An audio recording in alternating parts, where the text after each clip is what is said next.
మనం గమనిస్తే కూడా ఇక్కడ అద్దాల మండపంలో రేణుకా ఎల్లమ్మ తల్లిని చక్కగా ఊయలలో వేంచేపు చేశారు. ఎంతో చక్కగా చిద్విలాసంతో ముక్కుకు ముక్కెర పెట్టుకొని చేతిలో ఖడ్గం పట్టుకొని చక్కటి ఆభరణాలు ధరించి నేనున్నానంటూ కూడా అభయం ఇస్తున్న వైనం మనం ఇక్కడ గమనించవచ్చు. వచ్చిన ప్రతి ఒక్క భక్తులు కూడా ఇక్కడ ఊయలలో ఉన్న ఆ రేణుకా ఎల్లమ్మను మహిమగల తల్లి మాయమ్మ, మమ్మేలు మా తల్లి అంటూ కూడా కరుణ చూపుము కల్పవల్లి అంటూ కూడా ఆ అమ్మవారికి నమస్కరిస్తూ ముందుకు సాగిపోతూ ఉంటారు.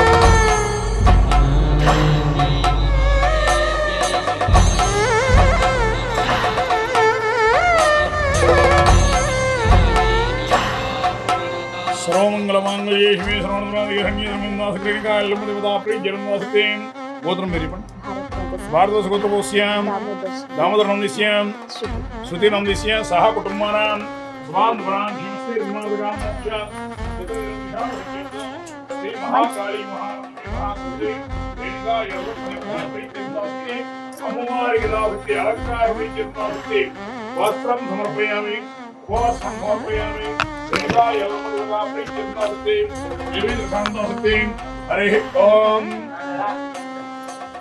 అమ్మవారికి యథాశక్తి అర్చన పూజనమహంగరిష్యేన్.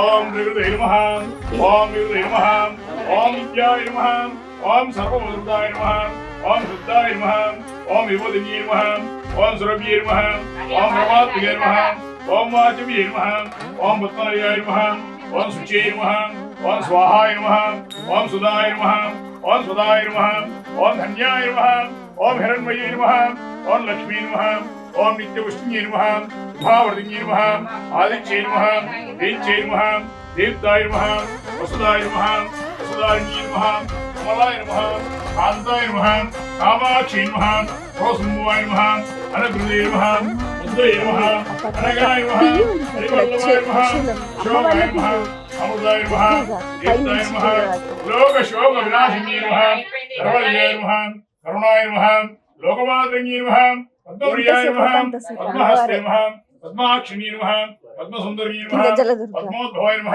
పద్మముఖిన్యే నమః, పద్మనాభప్రియాయ నమః, రమాయ నమః, పద్మమాలాధరి నమః, దేవ్యే నమః, పద్మిన్యే నమః, పద్మగంధిన్యే నమః, పుణ్యగంధాయ నమః, సుప్రసన్నాయ నమః, ప్రసాదాయ నమః, ప్రభాయ నమః, చంద్రాయ నమః, చంద్రవదనాయ నమః, చంద్రరూపాయ నమః, ఇందిరాయ నమః, ఇందుశీతలాయ నమః, ఆహ్లాదిన్యే నమః, పుష్ట్యే నమః, దయాధ్వంసిన్యే నమః, దేవ్యే నమః, సర్వప్రథమారిణ్యే నమః, నవదుర్గాయ నమః, మహాకాళిన్యే నమః, బ్రహ్మ విష్ణు శివాత్మే నమః, త్రికాల జ్ఞాన సమయ నమామి. భవనాయ గిరిదాసకే నమస్తే నమస్తే నమో నమః. రేణుకా ఎల్లమ్మ దేవతా ప్రీత్యర్థాసక్తే ప్రదక్షిణ నమస్కారం కుర్యాద్. యాని కాని పాపాని జన్మాంతరకృతాని చ తాని దాని ప్రదక్షిణం దేవదే. పాపోహం పాపకర్మాణం పాపాత్ నంబవ సంభవాన్ రాహిమాం కృపయా దేవి. శరణాగతవత్సరంజనాస్తి త్వమేవ సర్వస్మాత్ కారణ్యభావేన రక్ష రక్ష పరమేశ్వరే. జగదీశ్వరి రేణుకా ఎల్లమ్మ దేవతా ప్రీత్యర్థాసక్తే మంగళ నీరాంజనం దర్శయామి. నీరాంజనాద్రమేదాసక్తిరాచమన్యం సమర్పయామి. దేవీ ప్రసన్నశక్తి ఆయురారోగ్యేశ్వర్యాద్రస్ మనోవాంఛిద్రస్ సకల సౌభాగ్యద్రస్ ఆయురారోగ్యేశ్వర్యాద్రస్ మనోవాంఛిద్రస్ దీర్ఘాయుష్మాస ఇష్టకామ్యాద్రస్.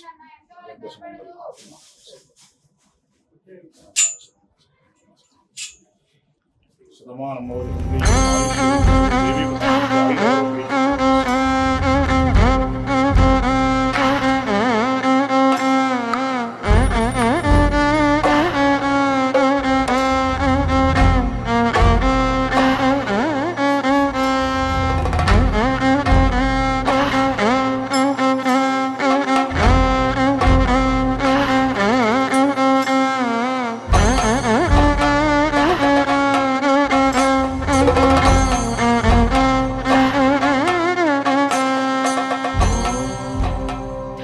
యాదేవి సర్వభూతేషు శక్తి రూపేణ సంస్థిత.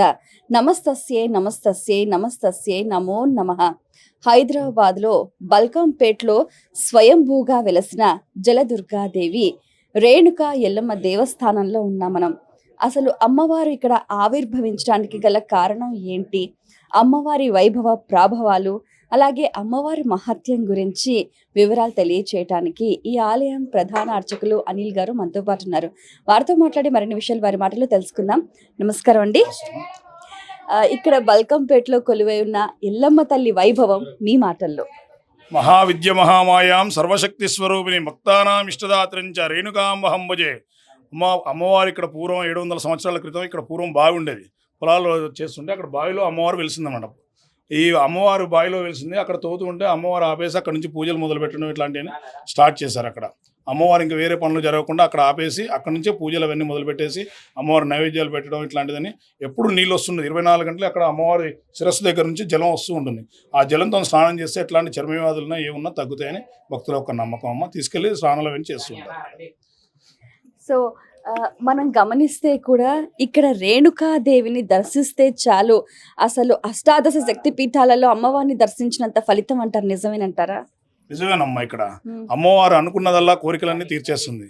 అమ్మవారికి మనస్ఫూర్తిగా ఎట్లాంటి కోరికలున్నా మొక్కితే మళ్ళీ వారం కల్లా ఆ కోరికలన్నీ తీరుతాయి. ఇక్కడ వారం రోజుల్లో వారం 10 రోజుల్లో తీరిపోతాయి అమ్మ కోరికలన్నీ. మనస్ఫూర్తిగా తలుచుకోవాలి అంతే.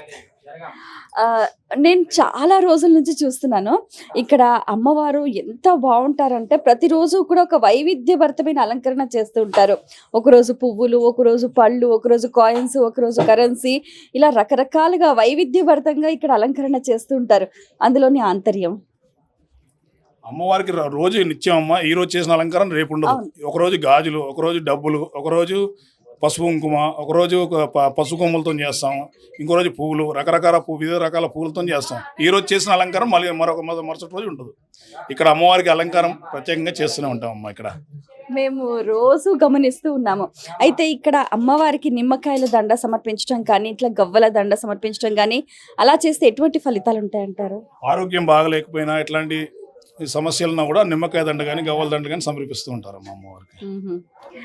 గురుగారు, మనం చూస్తే కూడా ఆషాఢ మాసం వచ్చిందంటే చాలు ఇక్కడ బల్కంపేట రేణుకా ఎల్లమ్మ ఆలయం అంతా కూడా భక్తులతో కిక్కిరిసిపోతుంది. బోనాలు సమర్పించటం, అలాగే చాలా ప్రత్యేకంగా పూజలు చేస్తూ ఉంటారు. ఆ విశేషం బోనాల గురించి. ఆషాఢ మాసం మొదలుగానే ఫస్ట్ మంగళవారం అమ్మవారికి ఫస్ట్ మంగళవారం ఎప్పుడు వస్తుందో అమావాస్య తర్వాత ఆ మంగళవారం రోజు అమ్మవారి కళ్యాణోత్సవం ఉంటుందమ్మా.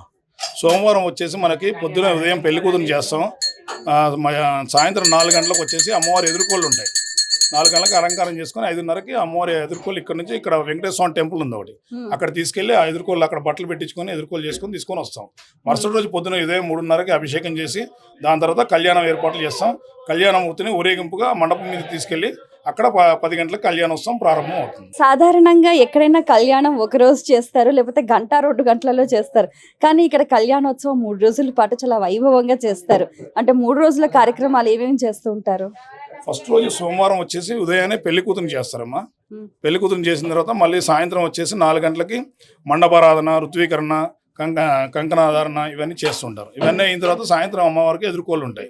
ఎదుర్కోళ్ళు అయిపోయిన తర్వాత వచ్చేసి మళ్ళీ మరుసటి రోజు పొద్దున ఉదయం 3 గంటలకి అభిషేకం చేస్తారు. అభిషేకం చేసి 3:30 నుంచి భక్తులకి దర్శనం ఇచ్చేస్తుంటాం. అభిషేకం అలంకారం అయినాక భక్తులకు దర్శనం ఇస్తాం. దాని తర్వాత కళ్యాణ మూర్తిని తీసుకెళ్లి మండపం మీదకి తీసుకెళ్లి అక్కడ 10 గంటలకు కళ్యాణోత్సవం అవుతుంది. కళ్యాణోత్సవం మధ్యాహ్నం కల్లా అయిపోయిన తర్వాత అక్కడ సాయంత్రం వరకు కళ్యాణమూర్తిని దర్శనం చేసుకుంటారు భక్తులందరూ. దాని తర్వాత నెక్స్ట్ డే మళ్ళీ రథ పూజ ఇవన్నీ, బలిహరణ ఇవన్నీ ఉంటాయి. అది అయిపోయిన తర్వాత సాయంత్రం ఏం చేస్తారంటే రథోత్సవ కార్యక్రమం ఉంటుంది 5:30కి. ఇక్కడ నుంచి మన ఊరేగింపు పొలిమేర వరకు తిరిగేసి వస్తుంది అమ్మవారు. రాత్రి 11:30 వరకు రథోత్సవ కార్యక్రమం జరుగుతుంది. ఓకే గురువు గారు, చాలా మంది చెప్తూ ఉంటారు అసలు వివిధ రాష్ట్రాల నుంచి, పలు ప్రాంతాల నుంచి కూడా రేణుకా ఎల్లమ్మని దర్శించుకోవటానికి వస్తూ ఉంటారు. అసలు ఎంత చిద్విలాసంగా ఉన్న అమ్మవారి వైభవం. అమ్మ ఇక్కడ అనేక రాష్ట్రాల నుంచి ఈ రోజు వచ్చిన జనం మళ్ళీ రేపు రారు, మళ్ళీ వేరే కొత్త జనం వస్తున్నారు. ఇక్కడ బోనాలు ప్రత్యేకంగా ఎక్కుతుంటాయి. అన్ని చోట్ల బోనాల పండగకే బోనాలు ఉంటాయి. ఇక్కడ ప్రతి ఆదివారం, మంగళవారం నిత్యం ప్రతిరోజు 365 రోజులు బోనాలు అమ్మవారికి సమర్పిస్తూనే ఉంటారు ఇక్కడ. గురుగారు, ఇంకొకటి కూడా నానుడి విన్నాం. ఇక్కడ మంగళవారం రోజున ముడుపు కడితే అసలు ఏ కోరికైనా తీరుతుంది, ఏ సమస్య అయినా తీరిపోతుంది అంటారు. నిజమేనంటారా? నిజమేనమ్మా. ఇక్కడ బూరు కొబ్బరికాయ ఉంటుంది, ఎర్ర బ్లౌజ్ పీస్ ఉంటుంది. అది తీసుకొచ్చి అమ్మవారి దగ్గర పూజ చేసిస్తాం. మనస్ఫూర్తిగా దండం పెట్టుకుని 3 ప్రదక్షిణాలు చేసి అక్కడే కట్టేస్తారు. ఆ మొక్కు తీరిన తర్వాత వాళ్ళు మొక్కు తీర్చుకుంటారమ్మా. ఒడిబియ్యం పోయడం, చీర పెట్టడం, అమ్మవారికి సార పెట్టడం ఇట్లాంటివన్నీ తీర్చుకుంటారు. వాళ్ళు ఏదనుకుంటే అది మొక్కు తీర్చుకొని సమర్పిస్తారు అమ్మవారికి. ఇంకొక చిన్న విషయం ఏంటంటే ఇక్కడ రేణుకా ఎల్లమ్మ అంటే కూడా మనకు దశావతారాలలో కూడా పరశురాముడి తల్లి ఇక్కడ రేణుకాదేవిగా, అలాగే ఇక్కడ త్రిశూలం జమదగ్నిగా కూడా భావిస్తూ ఉంటారు. అంటే ఇక్కడ కళ్యాణం కూడా త్రిశూలానికే చేస్తూ ఉంటారు. అందులో ఉన్న ఆంతర్యం. జమదగ్ని మహర్షితో అమ్మవారి కళ్యాణం జరుగుతుందమ్మా. త్రిశూలం అంటే జమదగ్ని మహర్షి రూపంలో త్రిశూలం పెట్టేసి అమ్మవారి కళ్యాణోత్సవం చేస్తుంటాం. ఓకే. అంటే ఇక్కడ అమ్మవారు చాలా తపశ్శక్తి సంపన్నురాలు. అలాగే మనకు దశమహావిద్యల్లో కూడా చిన్నమస్తాన్ అంటుంటారు, నిజమేనంటారా? నిజమేనమ్మా. చిన్నమస్తాదేవి అంటారు, చిన్నమస్తా రేణుకాదేవి అంటారు. ఇక్కడ అమ్మవారు బాగా పవర్ఫుల్, బాగా శక్తివంతమైన అమ్మవారు.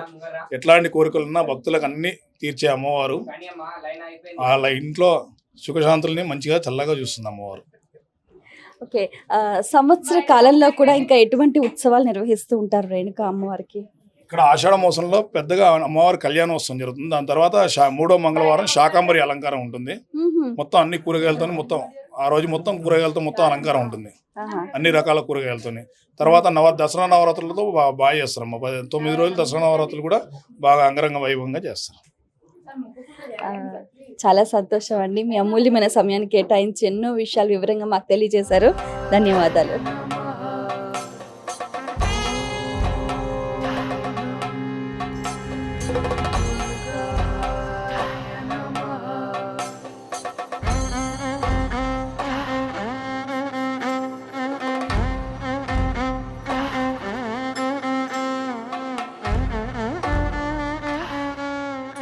సాధారణంగా బోనాలు ఆషాఢ మాసంలో సమర్పించడం ఆనవాయితీ. కానీ ఇక్కడ హైదరాబాద్ లో ఉన్న బల్కంపేట ఎల్లమ్మ తల్లి దేవాలయంలో ప్రతినిత్యము కూడా మంగళవారము, శుక్రవారము, ఆదివారం కూడా అమ్మవారికి బోనం సమర్పించడం అనేది ఒక విశేషమైన సంప్రదాయం కొనసాగుతుంది. దానికి తగ్గట్టుగానే మహిళలు బోనం ఎత్తుకుని వచ్చారు. మరి వారితో మాట్లాడదాం. అమ్మ చెప్పండి, మీ పేరు ఎక్కడి నుంచి వచ్చారు? చెంగిచెల్ల. అవునా? సో మీరు ఈ రోజు ఇక్కడికి బోనం తీసుకురావడం అది దాంట్లో ఉన్న ఆంతర్యం? మా పాప సంవత్సరం చేస్తాము. మా పాప పుట్టినరోజు అని మొక్కుకున్నాము, చేస్తున్నాము. అవునా? సో మరి ఆషాఢ మాసంలో మళ్ళీ వస్తారా? మళ్ళీ చేస్తాం, అప్పుడు పూజలు చేస్తాం. అవునా? సో చెప్పండి. మేము సంవత్సరం చేసుకుంటాం అమ్మ అమ్మవారికి. మా పిల్లల బర్త్డే అయితే కూడా ఇక్కడికే వస్తాం, వెళ్తాం. ఎప్పుడు రావాలనుకుంటే అప్పుడు వస్తాం, ఎప్పుడు సంతోషం అనిపిస్తే అప్పుడు వస్తాం. ఓకే, మీరు చెప్పండి. నా పేరు పావని అండి. సరూర్నగర్ నుంచి వచ్చాము. మేము ప్రతి సంవత్సరం మేము పండుగ జరుపుకుంటాం అన్నమాట. బోనాలు సమర్పించుకుంటాం. ఏ అకేషన్ ఉన్నా ఫస్ట్ అమ్మవారి దగ్గరికే వస్తాం, అమ్మవారి ఆశీస్సులు తీసుకొని వెళ్తాము. ఓకే, అంటే ఇక్కడ వారు చెప్తున్నది ఏంటంటే ఇంట్లో వారు ఎప్పుడు ఆనందంగా ఉంటే, ఎప్పుడు సంతోషంగా ఉంటే అప్పుడు అమ్మవారికి చీర, సారె ఇలా బోనం సమర్పించి అమ్మవారి సన్నిధిలోనే వేడుకలు చేసుకుంటామని చెప్పి ఆనందంగా చెప్తున్నారు భక్తులు. అమ్మ చెప్పండి, మీ పేరు, ఎక్కడి నుంచి వచ్చారు? అమ్మవారిని దర్శించుకోవడం వల్ల మీకు ఎలాంటి అనుభూతి కలిగింది? నా పేరు మహేశ్వరి. ఇక్కడే ఉంటాం, ఈ ఏరియాలోనే ఎప్పుడు వస్తూ ఉంటుంటాం. చిన్నప్పటి నుంచి చూస్తున్నారా? అంటే అమ్మవారిని ఇక్కడ దర్శించుకోవటం వల్ల మీకు ఏమైనా మహిమలు, కోరికలు తీరాయా? చాలా తీరాయి మ్యామ్. 700 సంవత్సరాల గుడి ఇక్కడ. చాలా కోరికలు నెరవేరాయి. ఇక్కడే ఉంటాం మేము. చెప్పండి, మీ పేరు, ఎక్కడి నుంచి వచ్చారు? మాధవి, సఫిలి కూడా.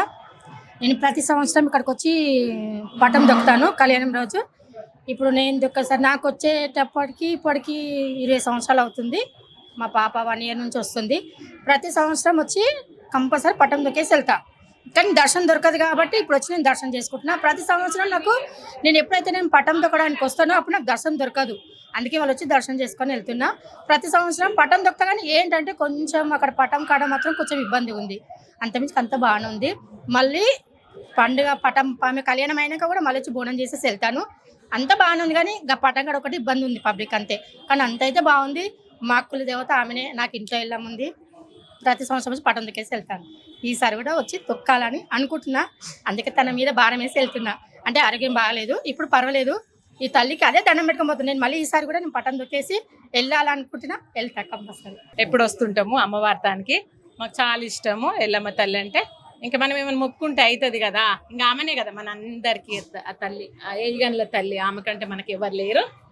అట్లా ఈరోజు ఖాళీ ఉంటుందని శుక్రవారం ఈరోజు వచ్చినాము మేము. బాగా దర్శనం అయింది. మంచిగా పొద్దున్నే వచ్చినాము. మంచిగా ఏది మొక్కుంటే అది అవుతుంది. ఇంకా తిరిగి ఉండదండి ఆ అమ్మని మొక్కుంటే.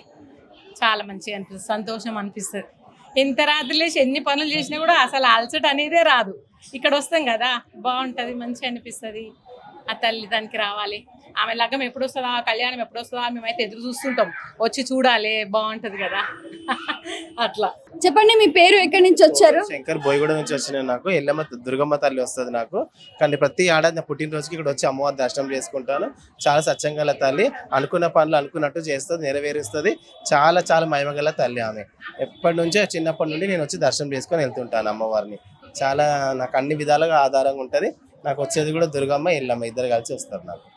సో అంటే ఒక ఎల్లమ్మ మీ మీదకి వస్తున్నారంటే మీలో ఆ నిక్షిప్తం చేసుకునే శక్తి ఉందంటారా? ఉంది, నాకుంది. ఆమె ఒక చిన్నప్పటి నుంచి నాకు ఉంది కాబట్టి, నాకు ఆ శక్తి ఉంది కాబట్టి నేను ముందుకు వచ్చి అడిగేయగలుగుతాను. బోనం ఎత్తుకొని ఆడతాను, బియ్యాలు లగ్గాలు చేస్తాను, అన్నిట్లలో ముందడిగేస్తాను నేను. ఓకే, ఈ బోనం సమర్పించటం, బోనం తయారు చేయటం ఎలా చేస్తుంటారు, ఎప్పటి నుంచి చేస్తున్నారు? ఆ చేయబట్టి దగ్గర చేయబట్టి కూడా 18 ఏళ్ళు అయిపోయింది నేను చేయబట్టి కూడా. ఆ బోనం అంటే అమ్మవారికి నైవేద్యము. ఇప్పుడు ఆషాఢ మాసంలో అమ్మవారికి నైవేద్యం పెట్టాలి కాబట్టి ఆ సల్వకుండం తీసుకొచ్చి పూజించడము, దాంట్లో పరమన్నము కానీ, పచ్చన్నం కానీ, పెరుగు, చింతపండు రసం కానీ అట్లాంటివి చేసి అమ్మవారికి నైవేద్యం ఎక్కించినాకనే ఆమె సల్వ ఉండాలి చల్లి అని అందరితో మొక్కుకుంటాము. చెప్పండి, మీ పేరు ఎక్కడి నుంచి వచ్చారు? నా పేరు అనిత అండి, బేగంపేట నుంచి వచ్చి. బేగంపేట. ఓకే, ఇక్కడ ఎల్లమ్మ తల్లిని దర్శించుకోవటం వల్ల మీకు ఎలాంటి అనుభూతి కలిగింది? ఒక 10 years నుంచి ఎవ్రీ ఫ్రైడే వచ్చి దర్శనం తీసుకోవచ్చు, ప్రశాంతత ఉంటుంది ఇక్కడికి. సో 10 సంవత్సరాల నుంచి దర్శించుకుంటున్నారు. సో ఇక్కడ మహత్తు మీ మాటల్లో అనుకునే జరుగుతాయండి. నమ్మిన వారికి నమ్మినంత ఉంటుంది. అమ్మవారి దయ ఎప్పుడు ఉండాలని అందరికి ఉండాలని కోరుకుంటున్నాను. హైదరాబాద్ లో కొలువైన బల్కంపేట్ ఎల్లమ్మ తల్లి 700కు పైగా ఘనమైన చరిత్ర కలిగినది. ఇక్కడ ఈ అమ్మను దర్శిస్తే చాలు కోరిన కోరికలు తీరుతాయి అని అంటారు. బావిలో కొలువైన ఆ బంగారు తల్లిని దర్శించుకొని ప్రజలంతా కూడా కల్పవల్లిగా ఆ అమ్మవారిని కొలుస్తూ ఉంటారు. అలాగే ఇక్కడ ఎంతో మంది కూడా పలు రాష్ట్రాల నుంచి, పలు ప్రాంతాల నుంచి కూడా వస్తూ అమ్మవారిని సేవిస్తూ ఉంటారు. ఇక్కడ ఆ తల్లి శిరస్సు నుంచి వచ్చే జలాన్ని స్వీకరిస్తే చాలు సకల రోగాలు కూడా పోతాయి అని చెప్తూ ఉంటారు. మరి ఇంతటి మహిమ గల తల్లికి కూడా ప్రతినిత్యం బోనాలు సమర్పించడం అనేది మరొక విశేషంగా కూడా చెప్తూ ఉంటారు. ఏది ఏమైనప్పటికీ కూడా అందరికీ అమ్మ ఎల్లమ్మ, ఆ తల్లి కరుణా కటాక్ష వీక్షణాలు ప్రతి ఒక్కరికి ఉండాలని మనస్ఫూర్తిగా ఆకాంక్షిస్తూ స్వస్తి.